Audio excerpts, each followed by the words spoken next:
So, you know about the birds and the bees. Did you know that you are continuing to learn about them?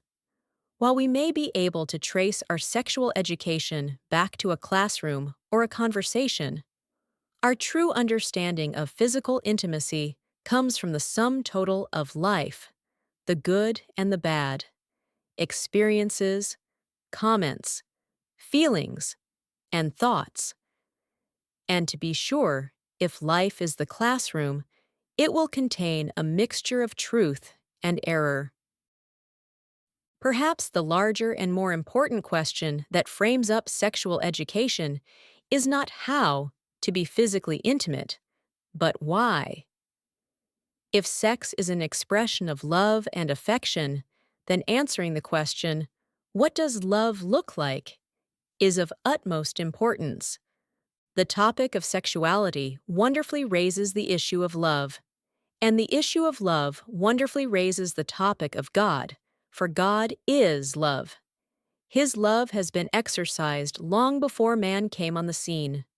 The Father, Son, and Holy Spirit love, and they are one. For all eternity, they have lived in complete unity. This is oneness.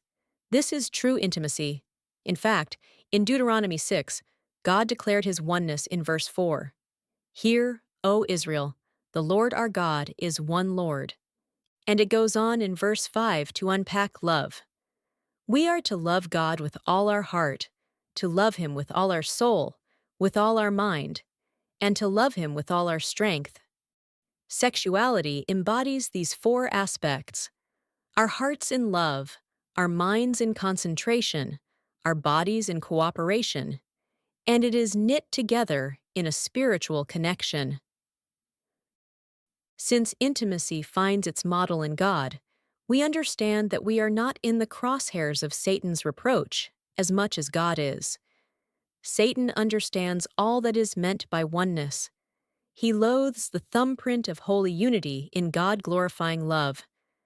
We can be sure, then, that Satan wants to distort our sexual education. And he has, not by any creation of his own, for he cannot create. He only perverts the good that God has created. And by his perversions, our culture sends many inaccurate messages about sexuality. These messages are everywhere, just a scroll away on social media, embedded in podcasts, music, movies, books, and TV shows.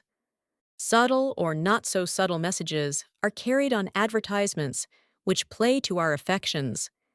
Conversations in classrooms, jokes in the locker room, casual talk in the gym, or comments in coffee shops all contribute to our sexual education.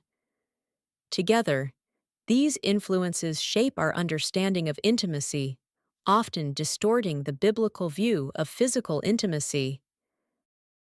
The answer to protecting our sexual education is not avoiding wrong messages, because they cannot be avoided.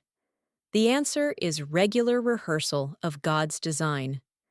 Consider what results from God's oneness and love. The church.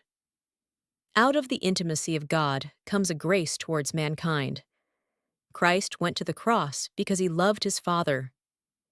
In John 14:31, we read, "That the world may know that I love the Father, and as the Father gave me commandment, even so I do."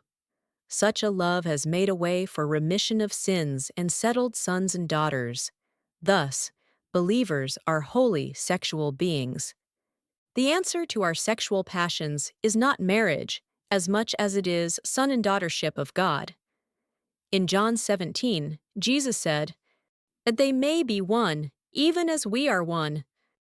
After the model of the oneness of the Trinity, God instituted marriage between a man and a woman, and they shall be called one flesh. And out of this oneness, sons and daughters are born. The husband and wife love each other with all their heart, soul, mind, and strength. A love of contentment, commitment, and joy results.